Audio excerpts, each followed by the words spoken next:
A thief tries to earn his keep. A crooked business plan is exposed. The team tries to retrieve the Marauder and more as the Sky Guys are back to recap the latest episode of The Bad Batch.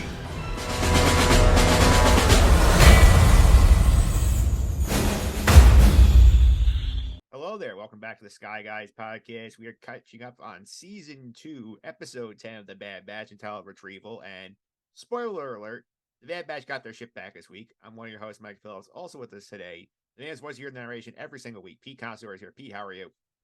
Doing well. Yeah, I'm excited to talk Bad Batch. Like you said, you pretty much summed up the 20 minutes there, or 30 minutes, whatever it is. They got the ship back. So, yeah. Yeah, they did get the ship back here. Also with us today, the resident thief in progress of the podcast, Nick Fraietta is here. Nick, how are you? I'm doing pretty good. This was an episode. It was an episode. It did happen. That's pretty much all I have to say about it. So see you next week. Yep. We'll get to some stuff here before we say goodbye, Nick. But as always, people want to follow this guy. Subscribe to us on Apple Podcasts, Google Play, TuneIn, Stitcher, Spotify, Amazon, all usual suspects. And Mando is back 1 week from tonight, the day of recording here. So you want to be on here, you want to get those podcasts right away and not wait a couple of days in the Just in the Suffering feed. Absolutely. You got to subscribe. And Wizard of Oz, Pete is back. My camera started messing up there in the first break. So, but yeah, definitely subscribe. You're missing out on all the exclusive content, and also you're missing out on getting the Mando content early, right? I'm not mistaken. The Mando content is going to be everywhere. Yeah, it's good. Mando episode recaps going to be everywhere here, and you guys in the Sky Guys feed got the season 3 pre-rate. It's Just in the Suffering post, just getting that tomorrow, so you're gonna have it 3 days early. Right. So definitely get that exclusive content for Bad Batch and the regular content early for Mandalorian. Absolutely here. And Nick, if you want to follow us on social media, how can I do that? At Sky Guys Podcast. That's both on Instagram and on Twitter. Absolutely here. And you can also follow us on the YouTube channel, Mike Phillips on YouTube, video version of the conversation here. We got our fun graphics up here. And I'm going to throw up our pal Grogu here because I know there were rumors flowing around the internet that maybe the joke was that maybe they would tie the Bad Batch ferreting Grogu around to sort of tie in with Mando's return next week. So that would be funny, Nick. It would be. It would be. All Before you get to the news, I just want to say some listeners may have known him, may not, but a friend of the podcast, our own Ryan Calvi, passed away this past week, and just want to shout that, to dedicate this episode to him. Yeah, and shout out to his wife and and family. They're going through a very tough time right now. Yeah, but let's just dedicate it to him. But let's move on. I think get the news next, right? Yeah, I handle the news because even before that, because Nick has started a brand new day job, so Nick did not have time to compile the news week. So I am in charge of the news department this week here. So a bunch of stuff happened here. I'm going to share some visual aids or something here, but I'll throw a couple quick ones out here. Pete, Liam Neeson hates the Star Wars spinoffs. He feels they are ruining the franchise. You agree with Liam because he has said that the volume of Star Wars spinoffs is diluting the mystery and magic of the franchise.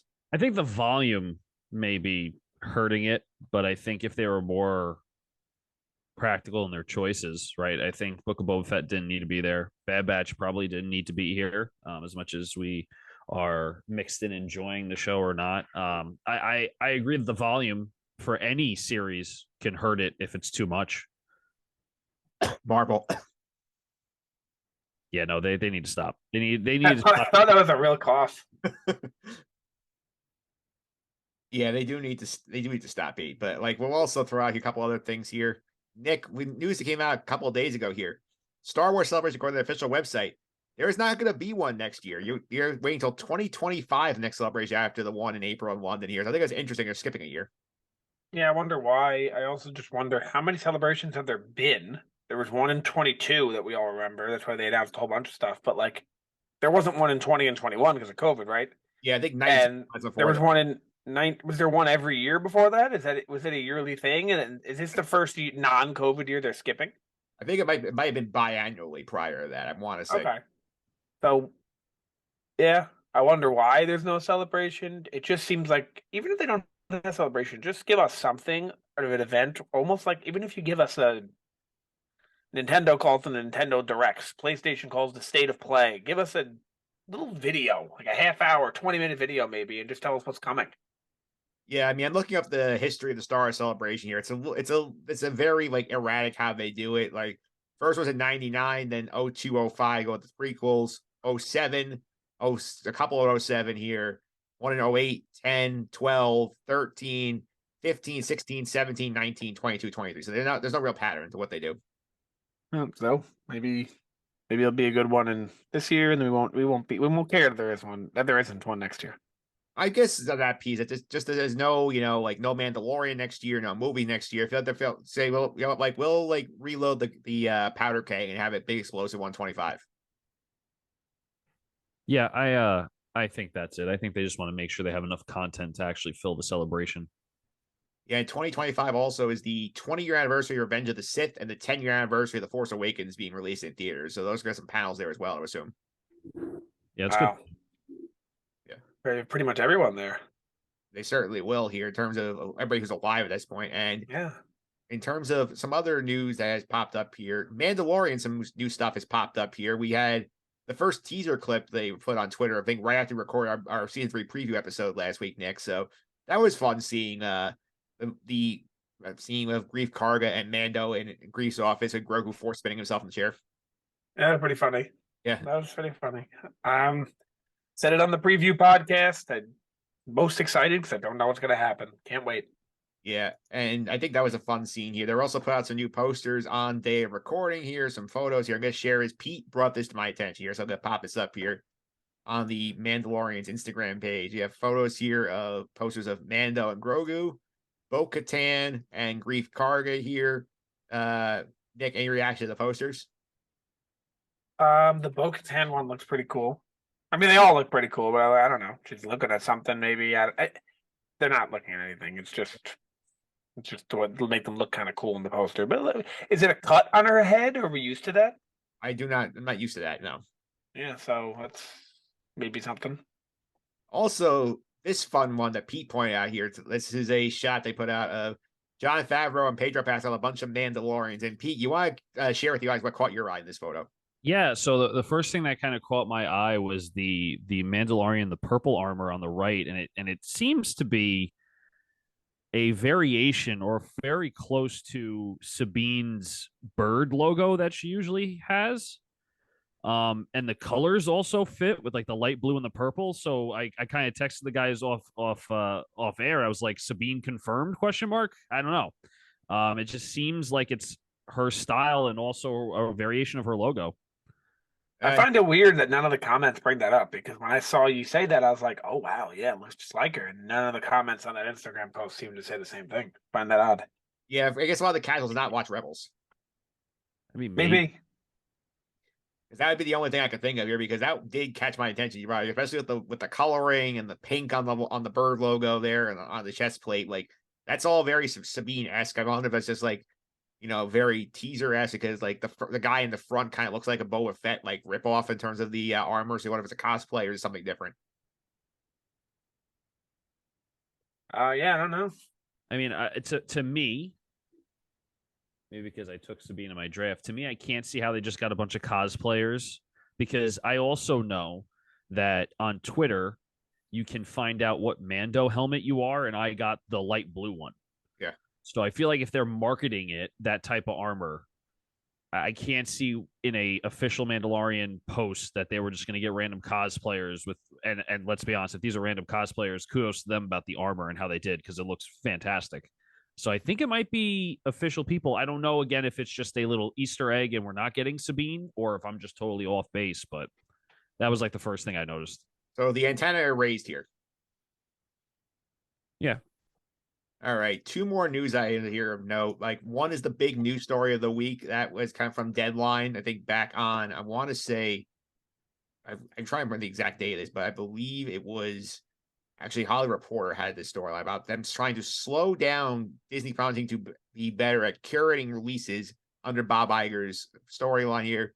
The big takeaway from the article is that Marvel are going to sort of slow down the amount they're putting content out, which means like there's supposed to be 5 Disney Plus shows here. There's only going to be 2. Lucasfilm, on the other hand, the article specifically says they're allowed to ramp up while being fiscally responsible. So that it seems like, Pete, that the model here of 3 live action shows a year and working on movies, I feel like it's still in play for them.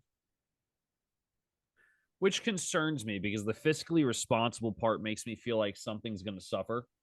Whether that be getting the talent, whether that be the graphics, whether that be number of episodes, and they have to rush through the story. So I rather them say, "Hey, we're going to bump it down to one new project or two new projects a year, so we have the budget to actually make them good." Than them saying, "Yeah, you can ramp up, but like just make sure you're not spending too much money." It just that kind of worries me. Nick, any thoughts on this? I think it could be all right. I mean, I agree with Pete. That you know exactly what he said, but I think Star Wars has been well received lately. I mean, Mando, Andor, which is like, how much do we talk about how good Andor was? Like, um, if they continue to pump out content like that, I don't think anyone's going to complain. You just got to stay away from some of the other content that they've Book of Boba Fett content they've done.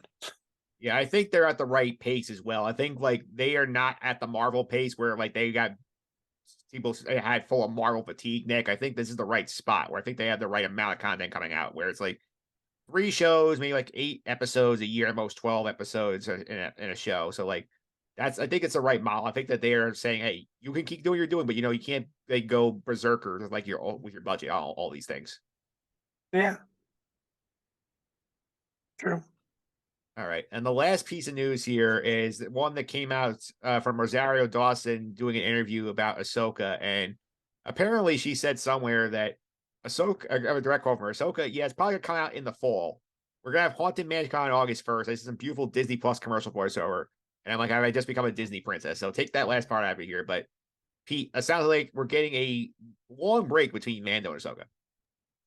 I mean, I'm okay with that. I don't think we need to have things back to back. Um, I don't know what the official release date will be, but I would be okay with fall if nothing else is going on. Why not? Right? Me Yeah. too. The Sky Guys have had a lot of work lately, doubling up. They've done a lot. Like since Andor started, we pretty much since Kenobi started, I feel like we haven't been able to just like relax a little bit. More since Andor started. Yeah, pretty much since Andor started, we've been nonstop having doubles, nothing in the middle. It's nice to know that we're gonna have A break. something's gonna, we have some ideas for episodes in the middle too, so we definitely won't keep anyone waiting. But it's nice to know that we're gonna have some sort of I don't want to say break because we'll still be around, but it's not pressing. Yeah, it's not gonna be like urgent, like recap up immediately, but you will still get episodes. But like I feel like the spot here, Nick, that I've theorized here, I think it's gonna be that Ahsoka is gonna be probably in September, sort of the Andor spot. I think they're gonna wait to do Skeleton Crew until like the Book of Boba late December slot. That's my guess. All right, maybe they do that Marvel show in the middle. The mist. What's it? The Invasion. Secret Invasion and Loki, the only 2 Marvel shows they have confirmed for this year right now. So I feel like they're going to try to do a better job spacing out all their content. So it's like something new, but it's not the Yeah, same. I could see them doing Secret Invasion as soon as Mando ends, pretty much. Maybe like a May release. Yeah, I feel like Loki will be later in the year, but like that's a Marvel problem. We're not doing Marvel. Yeah. All right, that's it for the news department this week. There's a lot to catch up on here, but this episode here, Retrieval, Nick, safe to say, I think it went pretty much exactly how we thought it was going to go. Yep. Omega trusted somebody, decided to care for them. We followed him around. We learned about his problems. We saw there was a bigger bad. We realized that we could take down the bigger bad. We did, and everyone smiles. P, I think the one positive here is that we were able to get through the story without having Sid involved. Yeah, I had a major gripe with it, but we can get to that a little later. But I mean, like Nick said, this is pretty standard, pretty in my opinion, just very blah. Yeah, it was pretty blah. Let's get to the episode here. So, real quick at the beginning, we see that the Bad Batch trying to, repair like a speeder bike to try and get going here. Omega, Nick has he has the brilliant brainstorm. Like, hey, we can track our gonk droid because even though the thief turned he didn't turn off the gonk droid, so we can track him, and then it ends up working out pretty well. Yeah, it does. Go ahead, Pete. Sorry, Nick. I think my major gripe is Omega in this episode. And I've talked about before, her character keeps flip flopping from I have great ideas and I'm capable and I'm a integral part of this team to I'm a child. Let's go treasure hunting. And I think that's the part that really bothered me this episode throughout. But yeah, plan worked. Sorry, Nick, you can go now. I was gonna say, Nothing really, actually. So I'm glad you took over because I don't remember what I was going to say. Yeah, I was going to go to you, Nick, because we found out the thief is not indeed Hondo. It is a kid named Benny. Benny with an I. So yay for a real person named Nick. Yeah, I'm still a little confused why. Now it seems like it's on purpose.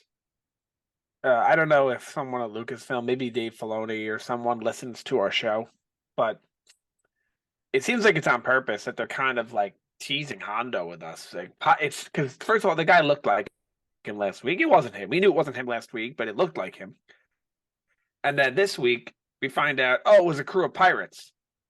And we've met pirates before in this show. It almost seems like they're teasing us at this point. Several times we've met pirates. Yeah, it seems like it really does seem like they're teasing us. I really actually believe it now because I don't think it was a coincidence how much the guy looked like Hondo last week from far away. Once you zoomed in, not at all, but I don't think it was a coincidence. Now I'm starting to believe that. And Nick, this also might have a record for real human names in this crew because you got Benny, you got the other guy named Drake. There's a guy named Hugh in the cast. I mean, like there's a lot of normal people names in this. Maybe they're running out of names they can make. I guess you can never run out, right? Yeah, this crew. You can name someone anything. I'm looking at a speaker right now. You can take the name and add an H to it and speak ha, and then it works. Specca. Done. That's a name. Yeah, we have Benny Barrow, who's the kid who's dealing with the at the time. Bryce, Drake, and Hugh. So those are four relatively normal names. That's true. Yeah, look at the Wikipedia. The other four are part of the pirate group. Yeah. Yeah. So anyway, Pete, we get to see that this kid. I've just spent the whole episode just calling him Fake Ezra because he looks and acts like Ezra does when he first shows up here. So fake Benny, aka Fake Ezra, gets back, and then we see the setup here of this crew of pirates led by Mokko, who is this like big gluttonous alien, who basically says like I gotta strip the ship for parts. Apparently, he's holding some sort of basically Ponzi scheme sort of deal where he's pitting all of his workers against each other to try and like get minimal gain while he's maintaining lots of profit. So what do you think about this guy? He's a typical piece of crap. I mean, it's just kind of Star Wars Empire-esque kind of behavior. So yeah, not much more to say other than that. Yeah. This is Mokko. Mokko. Yeah. That he kind of reminds me of I don't remember his name. You would remember his name from the Clone Wars, the one who was in charge of them, the General Jedi. Oh, I thought he was like the guy from Rebels who was like working with Hondo. Yeah, he does. But he reminds me. What was that guy? The Jedi who was in charge of the clones who like tried to kill them all. Oh, poor like Pong Krell. Yes, it kind of reminds me of him a little bit. Yeah, a little bit. But he just doesn't treat his people right, and usually that comes back to bite you. Yeah, it usually does. So we do find out here it's the Bad Batch. Get there, they find Benny with the Gonk droid because Mokko gives him the droid to basically do whatever he wants with it. Benny tries to talk his way out of this situation. The Bad Batch basically intimidate him to helping them find the ship. And I think the only notable thing about this, Nick, is that we get a lot of like Wrecker grunting at this kid, and he's like trying to sneak off and like run away from them. Yeah, I liked how he's like, I'm not showing you, and then 5 seconds later he's like, I am showing you. Normally that would get us mad, right? We talked about that in was it Kenobi? Boba Fett, I know, it definitely had that. No, Kenobi with the guy. What was his name? Roken? Yep. Yeah, but in this one it made sense because he's like, I'm not helping you, and then Wrecker scared the hell out of him. So then he's like, okay, I'll help you. So it actually made sense. So I was okay with that. Yeah, it did make sense here. And then the idea here they come up was that they're going to sneak into a refinery. The Bad Batch should go in, find their ship. And I did think like this was sort of, very cookie cutter plot here. And the idea is that they find the ship. It's been partially disassembled. The team has to reassemble it. Betty convinces the crew. He's like, hey, like, you guys will stick out. Sometimes I bring you into the base to go shut down the ray shields to fly the ship out of here. So I'm going to take Omega with me so that you don't do that. So, Pete, do you think that Benny had this double cross planned all along? No, I think he panicked when the big dude came. I don't think he was planning on it, but I could be wrong. Just based on his reaction. Nick, what do you think about Mokko's setup here where we have the Earner of the Month Club? And and a high earner gets like the one full bowl of porridge, and everybody else gets like the scraps of one bowl. Apparently, this guy Drake is in winning every month for like. This is I think the third time I brought this up, but this reminds me exactly of Andor. Yeah. This is exactly like when they're in the prison, the top earner gets the flavor in their food, like same thing. Yeah. So huge parallels there to Andor, and I like this guy though. I don't like the way he is. It seems crazy to think that there are people who would still suffer through this kind of oppression at this point in time in the galaxy. I know we don't go to sequel territory. This guy also reminds me of Uncart Plot from episode 7 when like in terms Yeah, of he does. And he doesn't make a good deal unless he actually has something to bargain for. I agree. Yeah, so while this is going on, Pete, we do see that we see what Mokko's scheme is here. We see that Omega and Benny sneak upstairs to his room after Benny steals the key, and then we find out basically that Benny's like secretly pushes the like alarm like the bank alarm button to get Mokko to come back up and see what's going on. And while they're trying to deactivate shields, Omega finds his profit reports, Mokko, and finds that he's making a lot of money. He's in telling the guys he's poor. I gotta be honest, I missed the whole silent alarm button thing. Maybe that's why I thought he didn't plan it. But yeah, I mean, it's kind of like an eye opening opportunity and moment for the thief. And obviously it helps out the crew later on in the episode.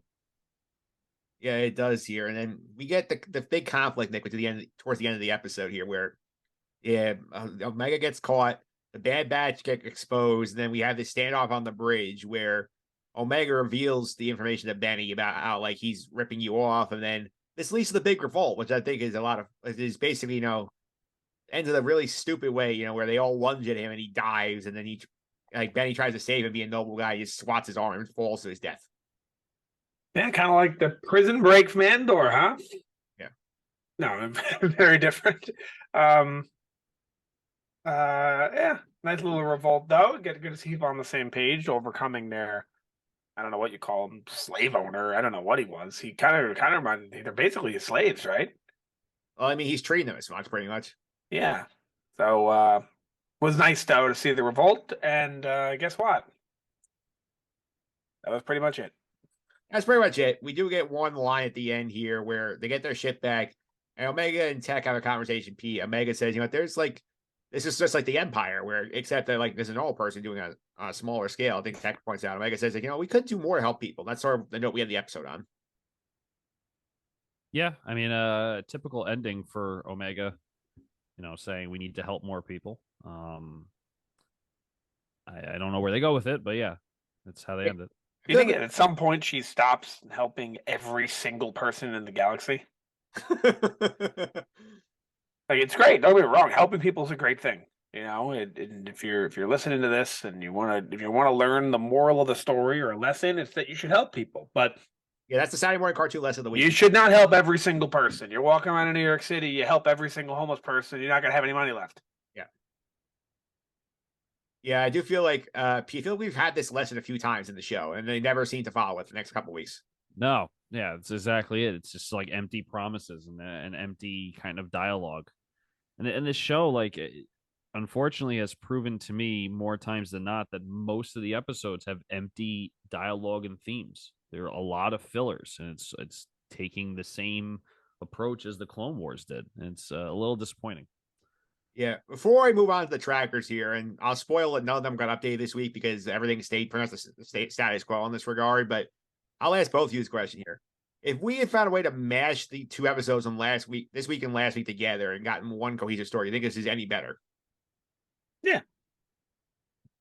A little bit better. I mean, I don't think it's like it goes from I'm not saying this is my rating, I don't think it goes from a 2 to a 10, but I think it's better. Instead of having to wait 2 weeks to find out that it was Mokko and Benny.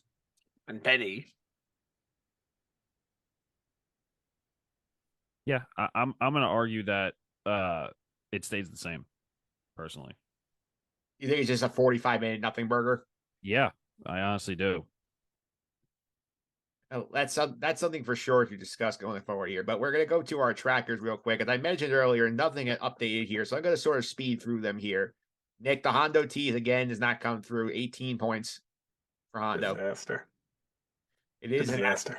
It is disaster here. So next up here, Pete, we're gonna mention here that we still are on 10 planets. We have not advanced that job at all. That's okay. We still hit a good amount of plans so far. It's a planned episode, right? Yep. We're not hitting our over-under. There's no way. Our over-under should have been 15. The live bet is 15 and a half. The original was 19 and a half. Yeah, the live bet's over a planned episode. Yeah, and I honestly, I would still take the under. Yeah. Nick, no new live action cameos week, so we're still at 9. Okay. Oh, we did get new characters. No, we did not get any new cameos. Yes. Pete, we're still on this last week's Sid mission, so we have 5 Sid missions. I don't know if they brought any Ipsium back with them. Thank God. Last but not least, the clone tracker here. Nick still at 7 clone, which is insane when you think about like last year being a clone every 30 seconds. Yeah, this season has really been not what any of us have expected, right? We had 3 great episodes, like 2 average ones, and the rest are terrible. Yeah, I'm interested into as to like these. Are these gonna get better? We're running out of time. Yeah, we are running out of time, and I think this we sort of hit the common theme that the Sid angle is the problem here. Yes. All right. Let's go ahead now. Let's get to our MVP, LVP board. These are the best and worst characters of the season. We are giving out points every episode we do here. So here's where the board stands after 8 weeks, after 9 episodes here. So, and you'll see this is a very interesting board overall. Commander Cody still on top after his 1 appearance in episode 3 at +3. Gungi +2. Tech at +2. Palpatine also +2. The +1s are Echo, Romar, Nick. I added Benny's name to Benny the Thief, so he is +1. And we're +1, Nick, after last week. Great. Yep. The zeros, Wrecker, Hunter, Senator Chuchi, and Omega. So 3 Bad Batch members are at 0. -1 is Crosshair, Governor Groton, Tony Ames, Disney, and Venomore. Vice Admiral Rampart is -3, and Sid is -5, bringing up the rear. I don't think it's gonna be hard for it to get caught. Yeah, I don't think it'll happen, especially because Rampart's not even with us anymore. Yes, as far as we know, he could show up in something else. Oh yeah, true. All right, so let's start out here. I'm gonna have fun with this one. Pika starts off with the positive here. Who is the MVP of the week? I don't know, Benny, because he finally figured out he was doing the wrong thing. He had a little character development. So Benny, Benny the Thief gets another point. Bored, I guess. I don't know. All right, Nick, who's your MVP for the week? So I'll be doing something. I'm not going to spoil it yet, but I'll be doing something that this podcast has never seen before. But my MVP will be Tech. I think that Tech's line at the end was tremendous, and it basically is the first sign of hope in the galaxy that we've seen. Omega's like, hey, there's many bad people. He goes, well, just as many bad people, there are good people. It's our first sign of hope, and it's a great line, and I think that's going to teach Omega a lot. Yeah, I'll also give it to Tech because he also did put the ship back together. Without him, they're not leaving. Yes. All right, let's go the other way. LVP. Nick stars off here. Who is the LVP of the week? This is what we've never seen before. The LVP is Tech. The fact that Omega thought of the fact that they can track the Gonk droid and not him alone is me giving him the LVP. Like, you're supposed to be the brains, and she's thinking of it, not you. That's my reasoning. All right, so Tech gets zeroed up. He still up +1, but I gave him a point. Yeah. All right, so my LVP for the week is going to be Mokko because his scheme, I think, like, was very, like, top heavy and like very pyramid schemey, where like all it took was somebody crunching the numbers to figure out that he actually had no game and he was just basically siphoning them off of them. Plus, like, the fact that we get that shot of him like eating like every piece of chicken in the office possible, like, it's very unflattering looks. I'll give him the LVP for that one. So, Pete, who's your LVP? I don't want to give it to the whole crew, but I'm going to give it to, I think it's Hunter, who allows Omega to do something on her own like that, where it was like, keep this guy in your sights and sneak into the big bad boss's control room and all this stuff after not trusting her with the treasure hunt and all that stuff. So I'm going to give him the LVP. Just poor decision making. All right. So next up here, I go to the grade section here. This is a grading on a scale of 1 to 10. 1 is worse than the 1978 holiday special. 10 is up at the prison break of Andor. as the best episode of live action Star Wars content. Safe to say this is not going near a 10. I'm going to give this one I'll give it a 4. I feel like last week, at least we had a little character development for the team where they were talking to each other, dealing with things. This week was really just, simple, pointy, shooty, navigation stuff. And they were also pretty dumb at points here. So, I mean, if I think I played with Benny the Thief after all that, I'm going to give them an episode of 4 here. So, Pete, where are you going with it? I'm giving it a 2.5. And the reason why it's so low is because this episode provides minimal, and I mean minimal, minuscule promise and importance to this show, except for maybe text line at the end. I think this is just not. You can delete this episode and it wouldn't matter, and I think that's a problem. Nick, what's your grade? I'm giving it a 5. I think it's incredibly average. I don't think it was necessarily good. I don't think there's anything really wrong with it. It doesn't really serve a point for the plot, but it doesn't hurt in the plot. It's just a throw it in there kind of episode. There was some cool action. It wasn't great, but it did its job. It kept me somewhat I guess if I was rating it on an entertainment scale, was I entertained? Somewhat. So right in the middle. So what, you gave it a 5? Gave it a 5, right in the middle. All right, so that's our grades for this week. Next week episode here called Metamorphosis, and it makes me wonder. I know we were told a couple weeks ago that we're having a big crossover, so I wonder if this is it. I have a question for you, Mike. Yeah. Where do you get the name for the next episode? They released all the episodes titles on prior to the season, so the Wikipedia has them. Oh, because I always thought that I just thought of it now. I was like, how does he get these? I have no idea what the next episode is until I'm here. Yeah. So there you go. Yeah, so I think this might be the crossovers that we're talking about here. We really need one. This is crazy now. It'll be episode 11. We've seen him once. Saw him once. He hasn't seen episode 3. Yeah, that's a little crazy. Yeah, Pete, do you think this could be the crossover episode or it could be something else? Yeah, he's going to turn into a butterfly. That's going to be it. Sure. I'm hoping. I mean, like Nick said, I'm hoping because we haven't seen much of him. We've seen him in one episode here, and they've left that Cody plot point dangling for 8 episodes. There has been nothing that we thought was going to be happening in the trailer. We thought it was going to be a clone. Remember this? We were like in episode 3. We were like, oh, it's going to be the beginning of the clone revolution. I haven't seen a clone since. We got him in episode 8. Yeah, but you know what I mean. We haven't seen the continuation of that yet. The thing that's I think the problem with this show here. I mean, if you went one, the problem is these missions are going on completely inane to the storyline. We just need to get to the point where they say, we're going to help people, actually, not just be on Sid's for I just think it's a 6-episode season, maybe tops, and that's not enough for them. They need to make more episodes, or it's not worth the network to have it. So just throw episodes like this in there.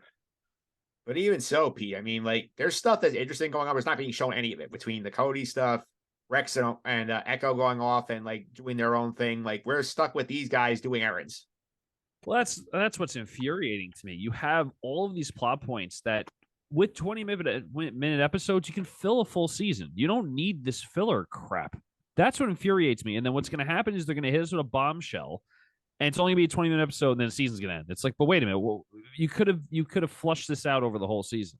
This is something we talked about. We did our Clone Wars reviews back in 2021. Is that the year? Yep.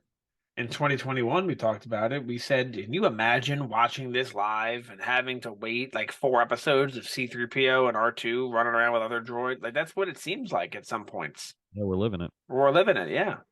Yeah, I feel like we're going to get one Crosshair good episode, then we're going to get a couple of duds, then we have the inevitable confrontation with Sid, and then we're going to be boom right at the finale. I agree. To me, that makes a very unsuccessful season. To me, that I don't know. That just makes me mad. It does. We're sort of twirling our thumbs with these guys and wasting our time. Where we could even season 1, at least we're getting interesting cameos. They took that away from us, and not even and sort of we got all our trailer stuff. Nick, I think it's done already, right? I think so. Because we already got Gungi, we got Cody, we got Palpatine. I think you're right. I think you're right. All right, so that's what's going on here. We're also going to next week get into the Mandalorian stuff. So we're announcing here a release schedule change to the Bad Batch stuff here. So we are still going to cover the episodes, but They'll be coming out later in the week. They'll be coming out over the weekend on Saturday or Sunday. The Mando episodes will come out the day after they air. What I think is people are much more excited for Mando. I don't want to make them wait for that. Yeah, you can say that again.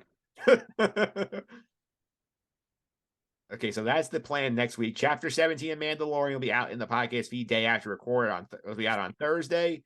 And then the Bad Batch episode will be probably Saturday, I guess, if not Sunday. But you will get it before this episode 11 for those of you who are along for the ride with us for that.